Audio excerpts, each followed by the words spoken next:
नमस्कार दोस्तों, उम्मीद है कि आप सब अच्छे होंगे और अपनी पढ़ाई अच्छे से कर रहे होंगे। दोस्तों, प्राचीन भारतीय इतिहास की सीरीज़ में आज हमारा ये तीसरा वीडियो है। इससे पहले हमने 2 वीडियो प्राचीन भारतीय इतिहास के अपने चैनल पर डाल दिए हैं। उसकी एक प्लेलिस्ट बनी है, आप जाके देख सकते हैं। पहले वीडियो में हमने पूरा प्राचीन भारत का इतिहास डिस्कस किया था, उसका जो सिलेबस क्या होता है उस चीज़ को हमने देखा था कि प्राचीन भारतीय इतिहास में हमें क्या क्या चीज़ें पढ़नी है, क्या क्या टॉपिक पढ़ना है और कैसे पढ़ना है। ठीक है, हमने प्राचीन भारतीय इतिहास को कुल 15 चैप्टर में डिवाइड किया था। वो सारी चीज़ें हमने पहले ही वीडियो में देख ली थी कि क्या क्या चीज़ें हैं और किस तरीके से पढ़नी है। कहने का मतलब ये है कि जो हमारा प्राचीन भारत का इतिहास है इसको हम कुल 15 चैप्टर में डिवाइड करके पढ़ेंगे। जो हमने पहला चैप्टर पढ़ा था, वो पहला चैप्टर क्या था वो तो सिलेबस देखा था हमने। जो हम दूसरे वीडियो में हमने अपना पहला चैप्टर पढ़ा था और वो था प्राचीन भारतीय इतिहास के स्रोत, मतलब हमें कहाँ से जानकारी मिलती है कि प्राचीन भारत में क्या क्या चीज़ें थी, क्या क्या किस तरीके से इंसान उस टाइम रहता था और सारी चीज़ें हमने देखी थी। आज हम अपने तीसरे वीडियो में ये पाषाण काल देखेंगे और फिर अगले वीडियो में हम सिंधु घाटी सभ्यता, वैदिक सभ्यता ऐसे देखते चलेंगे। दोस्तों, जैसा कि आप सब जानते हैं कि इतिहास को ब्रॉडली 2 पार्ट में डिवाइड करके पढ़ा जाता है। एक भारत का इतिहास, दूसरा विश्व का इतिहास। अब भारत के इतिहास को भी 3 पार्ट में डिवाइड कर देते हैं, प्राचीन भारत का इतिहास, मध्यकालीन भारत का इतिहास और आधुनिक भारत का इतिहास। अब जो हमारा प्राचीन भारत का इतिहास है उसको भी हम 3 पार्ट में डिवाइड करके पढ़ते हैं। सबसे पहले हम भारत के इतिहास को 3 पार्ट में डिवाइड किए, प्राचीन भारत का इतिहास, मध्यकालीन भारत का इतिहास, आधुनिक भारत का इतिहास। अब प्राचीन भारतीय इतिहास को भी 3 पार्ट में डिवाइड करके पढ़ा जाता है। जो पहला पार्ट होता है वो प्रागैतिहासिक काल, दूसरा आद्य ऐतिहासिक काल, तीसरा ऐतिहासिक काल। अब इन तीनों को, जैसे प्रागैतिहासिक काल को पाषाण काल भी बोला जाता है। जो आद्य ऐतिहासिक काल है इसी को आप सिंधु घाटी सभ्यता पढ़ेंगे तो उसको ही आद्य ऐतिहासिक काल भी बोला जाता है। और जो ऐतिहासिक काल है वो वैदिक सभ्यता से लेकर 7वीं सदी तक हम ऐतिहासिक युग को पढ़ते हैं। मतलब प्राचीन भारतीय इतिहास को ब्रॉडली इन 3 पार्ट में डिवाइड करके पढ़ा जाता है। अब इनके क्या क्या लक्षण हैं और किस तरीके से इनका डिवीज़न किया गया है। तो जो हमारा प्रागैतिहासिक काल है इसको हम पाषाण काल भी बोलते हैं। पाषाण काल यानी कि स्टोन एज मतलब जो ये काल था पाषाण काल, इसमें मनुष्य ज़्यादातर पत्थरों पे बहुत ज़्यादा निर्भरता मतलब कि वो पत्थरों के घर में, जैसे कि गुफा में, कंदरा में रहता था, या फिर औजार में भी वो पत्थर का उपयोग करता था। उस टाइम किसी भी धातु की खोज नहीं हुई थी, तो इस कारण प्रागैतिहासिक काल को पाषाण काल कहते हैं। प्रागैतिहासिक का मतलब ये हुआ कि ऐसा काल जिसका कोई लिखित साक्ष्य प्राप्त नहीं हुआ है, लेकिन कुछ इस तरीके के पुरातात्विक साक्ष्य प्राप्त हुए हैं जिनके आधार पर इस काल के बारे में थोड़ी बहुत जानकारी हमें मिलती है, इसीलिए इसे प्रागैतिहासिक काल कहते हैं। जो आद्य ऐतिहासिक काल है यानी कि सिंधु घाटी सभ्यता, इसका ये मतलब हुआ कि इसके लिखित साक्ष्य तो मिले हैं लेकिन उन्हें अभी तक पढ़ा नहीं जा सका है, इसलिए इसे आद्य ऐतिहासिक काल कहते हैं। इसे इंग्लिश में प्री हिस्टोरिक, इसे प्रोटो हिस्टोरिक और इसे हिस्टोरिक एज कहते हैं। और जो वैदिक युग है यानी कि ऐतिहासिक काल, इसमें इसका ये मतलब हुआ कि इसके लिखित साक्ष्य तो प्राप्त हुए ही हैं, उनको पढ़ा भी जा सका है, इसलिए इसे हिस्टोरिकल पीरियड कहते हैं। तो उम्मीद है कि ये कन्फ्यूज़न आपका मिट गया होगा कि प्रागैतिहासिक काल, आद्य ऐतिहासिक काल और ऐतिहासिक काल क्या होता है और पाषाण काल क्या होता है। तो जो पाषाण काल होता है उसको हम प्रागैतिहासिक काल में ही रखते हैं। तो यहाँ तक आपको समझ में आ गया होगा। अब जो हमारा प्रागैतिहासिक काल है, जिसे हम पाषाण काल भी बोल रहे हैं, इसको भी स्रोत के आधार पर 3 पार्ट में डिवाइड कर दिया जाता है। पहला होता है हमारा पूरा पाषाण काल, दूसरा होता है मध्य पाषाण काल और तीसरा होता है नव पाषाण काल। ये जो डिवीजन है ये औजारों की विशेषता के आधार पर किया गया है और कृषि और पशुपालन के आधार पर किया गया है। पूरा पाषाण काल, मध्य पाषाण काल और नव पाषाण काल। यहाँ थोड़ा सा आपको कन्फ्यूजन हो गया होगा कि इस तरीके से कैसे पूरा मतलब खिचड़ी टाइप का बन गया। एक बार फिर से समझ लेते हैं। देखिए, इतिहास को हमने 2 पार्ट में डिवाइड किया, भारत का इतिहास, विश्व का इतिहास। अब भारत के इतिहास को हमने 3 पार्ट में डिवाइड कर दिया, प्राचीन भारत का इतिहास, मध्यकालीन भारत का इतिहास और आधुनिक भारत का इतिहास। अब प्राचीन भारतीय इतिहास को भी हमने 3 पार्ट में डिवाइड कर लिया। पहला कौन सा? प्रागैतिहासिक काल, आद्य ऐतिहासिक काल और ऐतिहासिक काल। प्रागैतिहासिक काल को ही हम पाषाण काल बोलेंगे, आद्य ऐतिहासिक काल को ही हम सिंधु घाटी सभ्यता बोलेंगे, और ऐतिहासिक काल मतलब वैदिक काल से लेके जो 7वीं सदी तक का इतिहास हम पढ़ते हैं उसे हम रखेंगे ऐतिहासिक काल में। तो उम्मीद है कि ये चीज़ आपको अच्छे से समझ में आ गई होगी। अब हम देखेंगे प्रागैतिहासिक काल। प्रागैतिहासिक काल, जैसा कि मैंने आपको बताया कि कोई लिखित साक्ष्य प्राप्त नहीं हुआ है, कुछ पुरातात्विक औजार मिले हैं या कुछ इस तरीके की चीज़ें मिली हैं जिसके आधार पे इस काल के बारे में थोड़ी बहुत जानकारी हमें प्राप्त होती है। अब इसी को हम पूरा पाषाण मतलब प्रागैतिहासिक काल को 3 पार्ट में डिवाइड किया। पूरा पाषाण काल, मध्य पाषाण काल, नवपाषाण काल। पूरा पाषाण काल में इसका जो समय काल है वो 25 लाख BC से लेके 10,000 BC तक।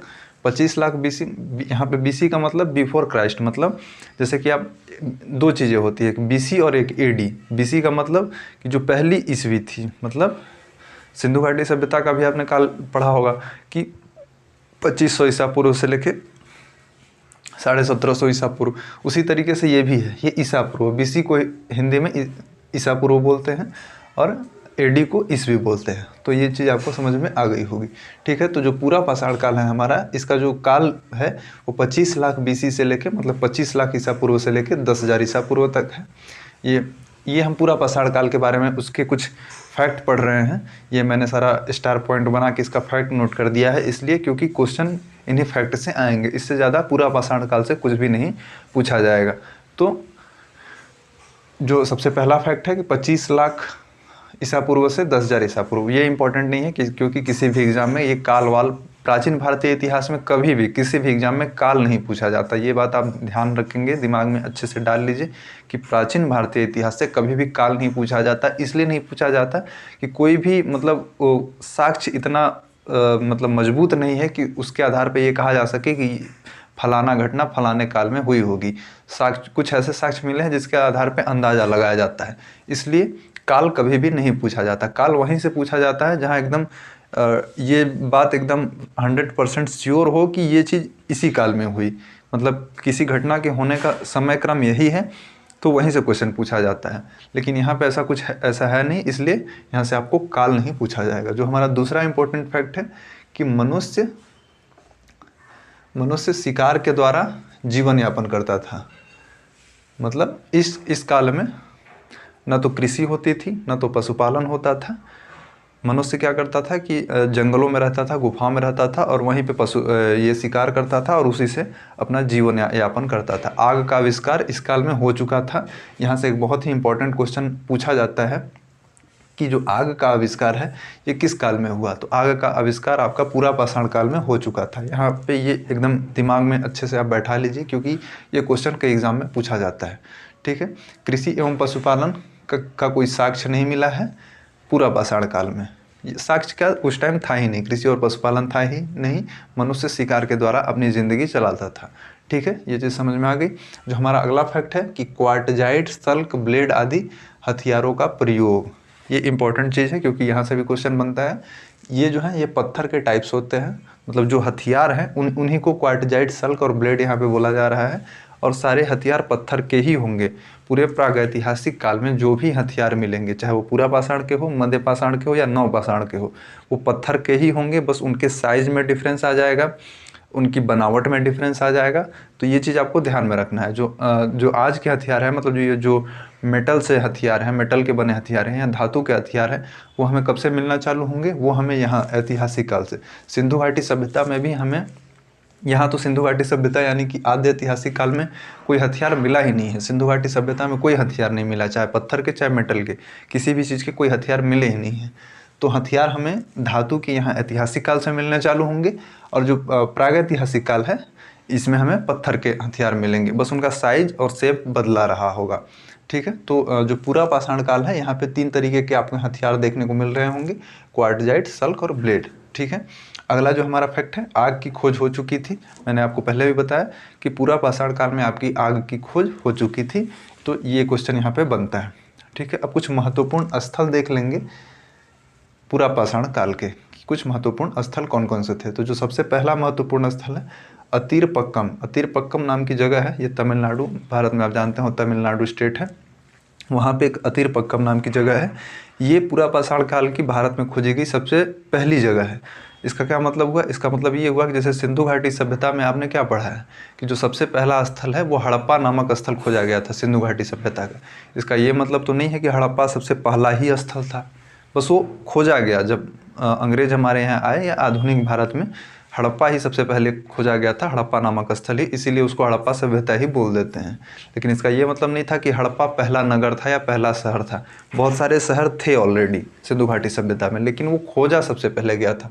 तो उसी तरीके से यहाँ भी है कि अतीरपक्कम नामक स्थान सबसे पहले खोजा गया, कहाँ से? पूरा पाषाण काल के अतीरपक्कम नामक स्थान। तो एग्जाम में ये पूछा भी जाता है कि पूरा पाषाण काल का जो सबसे पहला स्थल है वो कहाँ पे या कौन सा है, और 3-4 ऑप्शन आपको दे देंगे, जिसमें से एक ऑप्शन अतीरपक्कम भी रहेगा, तो आपका आंसर हो जाएगा अतीरपक्कम। जो हमारा अगला प्रमुख स्थल है हथनौरा, ये एमपी में है, मध्य प्रदेश में, और यहाँ से मानव खोपड़ी के प्रथम साक्ष्य, बहुत ही इम्पॉर्टेंट फैक्ट है कि मानव खोपड़ी के प्रथम साक्ष्य कहाँ से मिले हैं। पहला क्वेश्चन तो हथनौरा एमपी से। दूसरा, मानव खोपड़ी के साक्ष्य हथनौरा एमपी से मिले हैं, ये किस काल के प्रमाण हैं? तो पूरा पाषाण काल के। 2 क्वेश्चन।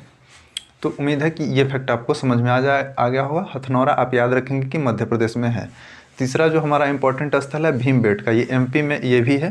भीमबेटका भी नर्मदा घाटी में रायसेन नाम का जिला है मध्य प्रदेश में, वहीं पे ये स्थल है भीमबेटका।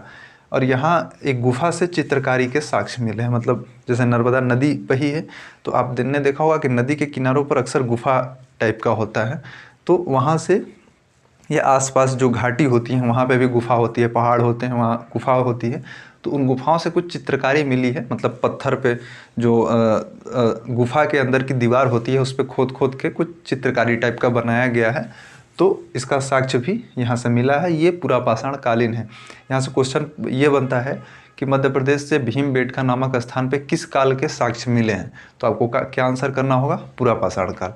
ठीक है, तो ये भी आपको समझ में आ गया होगा। फिर एक जगह है मिर्ज़ापुर, ये उत्तर प्रदेश में है, बनारस के बगल में। तो यहाँ से कुछ औजार के साक्ष्य मिले हैं। हालांकि ये जो मिर्ज़ापुर है यहाँ से तीनों ही काल के औजार मिले हैं, मतलब पूरा पाषाण काल, मध्य पाषाण काल और नवपाषाण काल, तीनों ही काल के साक्ष्य यहाँ से मिले हैं मिर्ज़ापुर से। तो जब हम मध्य पाषाण काल, अभी अगले स्लाइड में मध्य पाषाण काल पढ़ेंगे और फिर अगले स्लाइड में नवपाषाण काल पढ़ेंगे, तो वहाँ से भी हम मिर्ज़ापुर का वहाँ भी विवरण आएगा, वहाँ भी इसका उल्लेख होगा। तो उम्मीद है कि आपको पूरा पाषाण काल समझ में आ गया होगा। अब हम आगे देखेंगे मध्य पाषाण काल। तो दोस्तों अब आइए हम अपना मध्य पाषाण काल देख लेते हैं। इससे पहले हमने पूरा पाषाण काल देख लिया। जो मध्य पाषाण काल का समय काल है, मतलब इसकी जो कालावधि है वो 10,000 BC से लेके 6,000 BC, मतलब 10,000 ईसा पूर्व से लेके 6,000 ईसा पूर्व। जो हमारा दूसरा इम्पॉर्टेंट फैक्ट है इसमें कि मनुष्य अभी भी शिकार के द्वारा ही जीवन यापन करता था। इसका मतलब ये हुआ कि अभी भी कृषि की खोज नहीं हुई है, मतलब मध्य पाषाण काल तक आपके कृषि की खोज नहीं हुई है। अभी भी जो जीवन यापन का प्रमुख साधन है वो शिकार ही है। मनुष्य शिकार के द्वारा ही अपनी ज़िंदगी अपना जीवन यापन कर रहा है। पशुपालन की शुरुआत यहाँ पे हो चुकी है। बहुत ही इम्पॉर्टेंट फैक्ट है, एग्ज़ाम में कई बार पूछा जा चुका है कि पशुपालन की शुरुआत कब हुई। तो पशुपालन की शुरुआत होती है मध्य पाषाण काल में। सबसे पहला पालतू पशु कुत्ता, आपने कई बार सुना होगा, पढ़ा होगा। तो ये मध्य पाषाण काल की ही घटना है कि यहाँ से पशुपालन की शुरुआत होती है। इससे पहले पशुपालन नहीं होता था। कुत्ता को सबसे पहले पालतू बनाया गया और पशुपालन की शुरुआत यहाँ से मध्य पाषाण काल से आपको देखने को मिलती है। ठीक है, कृषि की कोई जानकारी नहीं, मतलब इस जो कालावधि के लोग थे, मध्य पाषाण काल के लोग, वो कृषि के बारे में नहीं जानते थे या कृषि करना नहीं जानते थे, उनको कृषि के बारे में कोई जानकारी नहीं थी। जो अगला फैक्ट है माइक्रोलिथिक औजारों का उपयोग। माइक्रोलिथ का मतलब होता है छोटे औजार, मतलब जो पूरा पाषाण काल था उसमें भी पत्थर के ही औजार उपयोग हो रहे हैं। मध्य पाषाण काल में भी पत्थर के औजार ही उपयोग होंगे, नव पाषाण काल में भी पत्थर के औजार ही उपयोग होंगे। लेकिन फ़र्क क्या है? फ़र्क ये है कि उनका जो साइज है और शेप है उसमें बदलाव आते जाएगा। अब जो है अपेक्षाकृत छोटे और पैने हथियारों का उपयोग होने लगा। पाषाण काल में, मतलब पूरा पाषाण काल में जो पत्थर के हथियार होते थे वो काफ़ी बड़े होते थे और भारी होते थे, उन्हें चलाना थोड़ा मुश्किल होता था। लेकिन अब थोड़ा सा समय आगे बढ़ा, लोग थोड़े से एडवांस हुए और अब वो पत्थर के औजार थोड़े से हल्के और थोड़े पैने बनने लगे। तो उन्हीं छोटे और हल्के हथियारों को माइक्रोलिथ बोला जाता है। अपनी किताब में भी देखा भी होगा कहीं की किताबों में चित्र, छोटे छोटे पत्थर के हथियार आपको देखने को उसका चित्र मिल जाएगा। तो वही माइक्रोलिथ, वही बोला जाता है पत्थर के छोटे हथियार। अब आइए कुछ प्रमुख स्थल देख लेते हैं, यहाँ से बहुत इंपॉर्टेंट क्वेश्चन बनते हैं एग्जाम्स में। तो जो हमारा सबसे पहला स्थल है चौपानी मांडो, ये उत्तर प्रदेश यूपी में है। यहाँ से मृदभांड के प्राचीनतम साक्ष्य होते हैं। मृदभांड मतलब मिट्टी के बर्तन, मिट्टी से जो बने हुए बर्तन होते हैं उसको मृदभांड बोलते हैं। तो ये चौपानी मांडो नामक स्थान है यूपी में, वहाँ से मृदभांड के प्राचीनतम साक्ष्य मिले हैं। क्वेश्चन कैसे बनेगा कि चौपानी मांडो नामक स्थान जो कि उत्तर प्रदेश में है ये किस काल से संबंधित है? तो ये आपके मध्य पाषाण काल से संबंधित है। सराय नहर दूसरा स्थान है हमारा, ये भी यूपी में। यहाँ से भी क्वेश्चन कैसे बनेगा कि सराय नहर नामक स्थान किस काल से संबंधित है? तो आपके मध्य पाषाण काल से। बागौर एक ये जगह है राजस्थान में, और आदमगढ़ एक जगह है मध्य प्रदेश में। ये दोनों ही जगह बहुत इंपॉर्टेंट है मध्य पाषाण काल में, क्योंकि यहाँ से क्वेश्चन काफ़ी मिलते हैं। इसलिए क्योंकि पशुपालन के साक्ष्य यहीं से सबसे पहले मिले कि इस काल में पशुपालन, जैसे हमने अभी पढ़ा कि मध्य पाषाण काल में पशुपालन चालू हो गया था, मतलब लोग पशुपालन, कुत्ते को पालतू बना लिया गया था। तो इसके जो साक्ष्य हमें कैसे पता चला कि पशुपालन की शुरुआत यहाँ पे हो चुकी है? तो बागौर नामक स्थान से और आदमगढ़ नामक स्थान से हमें पशुपालन के साक्ष्य मिले। तब हम आज ये पढ़ रहे हैं और आपको बता रहे हैं कि मध्य पाषाण काल से पशुपालन की शुरुआत हो चुकी है। ठीक है, ये दोनों स्थल पूरा पाषाण काल में भी आपको देखने को मिले, मध्य पाषाण काल में भी देखने को मिले, और जो नव पाषाण काल होगा वहाँ भी ये दोनों स्थल देखने को मिलेंगे। भीमबेटका एमपी में है, रायसेन जिला, मिर्ज़ापुर आप जानते हैं यूपी में है। तो ये आपको समझ में आ गया होगा मध्य पाषाण काल। अब हम आगे देखेंगे नव पाषाण काल। तो दोस्तों अब आइए देख लेते हैं नव पाषाण काल। नव पाषाण काल का जो कालक्रम माना जाता है वो 6000 बीसी से लेके 4000 बीसी तक, मतलब 6000 ईसा पूर्व से लेके 4000 ईसा पूर्व तक। यहाँ आप ये बात ध्यान रखेंगे कि ये जो मैं कालक्रम यहाँ पे बता रहा हूँ, हो सकता है कि किसी किताब में आपको ये और मिले, तो इस पे बहुत ज़्यादा ध्यान नहीं देना है। इसलिए ध्यान नहीं देना है क्योंकि यहाँ से कोई क्वेश्चन बनने वाला है नहीं, क्योंकि जिन्होंने किताबों में लिखा भी है उन्हें भी एग्जैक्टली नहीं पता कि इसका कालक्रम क्या होगा। अलग अलग किताबों में इसका कालक्रम आपको अलग अलग मिल जाएगा। तो यहाँ पे आप बहुत ज़्यादा ध्यान, आपको बस एक आइडिया लेना है, एक आइडिया समझना है, एक अंडरस्टैंडिंग डेवलप करनी है कि क्या कालक्रम रहा होगा। ये जो कालक्रम का जो विभाजन किया गया है, ये कुछ खोज, मतलब किस तरीके से समाज में बदलाव आ रहे हैं, किस तरीके से जो समाज में अर्थव्यवस्था में बदलाव आ रहे हैं, तो उन बदलावों के आधार पे कालक्रम का विभाजन किया जाता है। जैसे कि मान लीजिए अगर आप कंप्यूटर के बारे में थोड़ी बहुत जानकारी आपको होगी, तो अभी जिस एज में हम रह रहे हैं ये कंप्यूटर की 5वीं जनरेशन है। तो हम इसको 5वीं जनरेशन क्यों बोल रहे हैं? कंप्यूटर तो हम पहले भी इस्तेमाल करते थे, आज भी कर रहे हैं, उसी टाइप का कंप्यूटर का आप लैपटॉप आज से 15 साल पहले भी था, आज भी है। लेकिन इसको क्यों हम ऐसा बोल रहे हैं, क्यों डिवाइड कर रहे हैं? क्योंकि जो टेक्नोलॉजी है वो चेंज हो रही है। तो इसी कारण जो कंप्यूटर में इस्तेमाल होने वाली जो मैकेनिक्स है एक तरीके से, जो उसमें जो भी चीज़ें इस्तेमाल होती हैं, चाहे सॉफ्टवेयर हों चाहे हार्डवेयर हैं, तो उनमें बदलाव आ रहा है, वो एडवांस होते जा रहे हैं। इसी कारण अब उसको आज जो कंप्यूटर, जो आर्टिफिशियल इंटेलिजेंस का ज़माना है, तो जो आर्टिफिशियल इंटेलिजेंस से चलने वाले कंप्यूटर हैं उनको 5वीं जनरेशन का कंप्यूटर बोला जा रहा है। उसी तरीके से यहाँ पे समाज और अर्थव्यवस्था में बदलाव के आधार पे ही कालक्रम का विभाजन किया गया है। लेकिन चूँकि पुख्ता प्रमाण नहीं है कि इसका कालक्रम क्या होगा, एक अंदाज़ा लगा के लिख दिया गया है कि हाँ ये काल रहा होगा। तो इस पे आप बहुत ज़्यादा कंफ्यूज ना होंगे, बहुत ज़्यादा ध्यान भी ना देंगे। बाकी सारी चीज़ें जो मैंने लिखी है उस पर थोड़ा सा ध्यान देंगे। जैसे अगला हमारा फैक्ट है कि कृषि की शुरुआत होगी। बहुत ही इम्पॉर्टेंट फैक्ट है, क्योंकि मैंने आपको क्या बताया, जो पूरा पाषाण काल है उसमें बताया कि वहाँ ना तो कृषि है ना तो पशुपालन है, दोनों चीज़ें नहीं है पूरा पाषाण काल में। नव पाषाण काल में क्या मैंने बताया, कृषि नहीं है लेकिन पशुपालन चालू हो गया सबसे पहले। मध्य पाषाण काल में मैंने आपको क्या बताया, कृषि नहीं है लेकिन पशुपालन चालू हो गया। पशुपालन में सबसे पहले कुत्ते को पालतू बनाया गया। नव पाषाण काल में पशुपालन तो है ही, चूँकि वो मध्यपाषाण काल से पशुपालन चालू हो गया है, लेकिन अब कृषि की भी शुरुआत हो गई।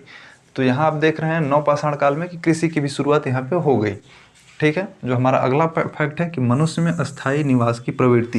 ये देखिए, ये जो हमारा फैक्ट है ये इसी फैक्ट से जुड़ा हुआ है। कैसे? पहले क्या था, अभी तक मध्यपाषाण काल तक कि जो मनुष्य था वो अपना जीवन यापन कैसे, शिकार के द्वारा चलाता था। मान लीजिए कि 10-20 लोगों का एक ग्रुप है, वो किसी एक जंगल में गया, वहाँ पे अब चूँकि उनका जो जीवन यापन है वो कैसे चल रहा है, शिकार के द्वारा चल रहा है। तो अब शिकार की भी एक लिमिट होती है ना, पशुओं की भी एक लिमिट होती है। पशु कम हो जाएंगे या ख़त्म हो जाएंगे तो फिर आपको दूसरी जगह जाना पड़ेगा। तो कोई अस्थायी निवास नहीं होता था, लोग एक जगह जाते थे, वहाँ कुछ दिन रहते थे, फिर जब वहाँ पे उनको उनके खाने पीने की चीज़ें रिसोर्सेज कम हो जाते थे तो दूसरी जगह शिफ्ट हो जाते थे।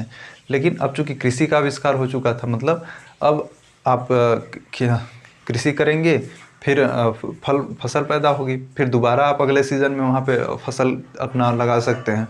तो इसी कारण यहाँ से आप देखेंगे कि मनुष्य में अस्थायी निवास की प्रवृत्ति चालू होगी। मतलब मनुष्य अब चूँकि पशु आपके शिकार पे उतना ज़्यादा निर्भर, शिकार तो हो रहा है, शिकार तो आज भी होता है, लोग आज भी मांस खाते ही हैं, नॉनवेज होते हैं। लेकिन अब क्या था कि जो नवपाषाण काल है, यहाँ से मनुष्य अस्थायी निवास की प्रवृत्ति मनुष्य में आने लगती है। क्यों? क्योंकि कृषि का विकास हो चुका था। ठीक है, स्लेट से बने औजार, स्लेट एक टाइप का पत्थर होता है, यहाँ पे भी देखें आप चेंज हो रहा है, औजारों के प्रयोग में भी चेंज हो रहा है। पूरा पाषाण काल में पत्थर के ही औजार, लेकिन बड़े, वहाँ पे बड़े पत्थर हैं, कोई ढंग का उनका बनाने का जो तरीका है, मतलब जो स्ट्रक्चर है वो भी उतना अच्छा नहीं है, भारी भी हैं। मध्यपाषाण काल में थोड़ा सा चेंज आया और थोड़ी सी टेक्नोलॉजी डेवलप हुई कि जो माइक्रोलिथ, छोटे छोटे पत्थरों के औजार बनाए जाने लगे। यहाँ पे थोड़ा सा और एडवांस हो गया, यहाँ पे और जो हथियार थे वो और ज़्यादा नुकीले हो गए, अब उनसे शिकार करना और आसान हो गया। तो यहाँ पे आप देख रहे हैं नवपाषाण काल में कि स्लेट से बने औजारों का उपयोग चालू हो गया। एक बहुत ही इंपॉर्टेंट फैक्ट आता है पहिए का आविष्कार। ये सारे फैक्ट आप देख रहे होंगे एक दूसरे से जुड़े हैं। कृषि का आविष्कार हो चुका है, मतलब कि अब जो भी फसल पैदा होगी, जैसे मान लीजिए गेहूँ हुआ या चावल हुआ या धान जो भी है, तो अब उसको एक जगह से दूसरे जगह ले जाने के लिए कैसे ले जाएगा? या तो आदमी उसको कंधे पे ढो के ले जाए, या कुछ उसके लिए कुछ ऐसा टेक्नोलॉजी डेवलप करे, ऐसा कुछ संसाधन बनाए जिसके द्वारा आसान हो एक जगह से दूसरी जगह ले जाने के लिए। तो इसी कारण यहाँ पे पहिए का भी आविष्कार आप देख रहे हैं। पहिए मतलब आज वाले पहिए नहीं, जो आज पहिए बनते हैं बहुत ही एडवांस होते हैं, वो नहीं। यहाँ अभी पत्थर के ही पहिए बनेंगे, लेकिन बन जाएंगे। मतलब पहिए का आविष्कार यहाँ पे आप देखेंगे नवपाषाण काल में। ठीक है, अब आइए कुछ प्रमुख स्थलों के बारे में देख लेते हैं। बहुत ही इंपॉर्टेंट एक स्थल है बुर्जहुम, कश्मीर, जम्मू कश्मीर में है। यहाँ से क्या मिला है? गर्तावास के प्रमाण। गर्तावास मतलब गड्ढे बना के मनुष्य, जैसे कि मैंने आपको पहले बताया भी कि अस्थायी निवास की प्रवृत्ति चालू हो गई है, तो मनुष्य अब गुफाओं से निकल के घर बनाने लगा है। घर मतलब ऐसे गड्ढा बना लिया है, मतलब उस टाइम, मतलब ऐसा तो कंफर्म नहीं है कि किस तरीके से गड्ढे बनाए जाते होंगे, क्योंकि बारिश होती होगी तो पानी भर जाता होगा। लेकिन भाई ठंडी का सीज़न है या गर्मी का सीज़न है, तो गड्ढे बना के पेड़ पौधों के नीचे गड्ढे बना लिए और वहाँ पे वो रहने लगा। तो यहाँ से गर्तावास, गर्तावास का मतलब ही होता है गड्ढे का घर, मतलब ज़मीन को कोड़ के वहाँ पे घर बना लिया है।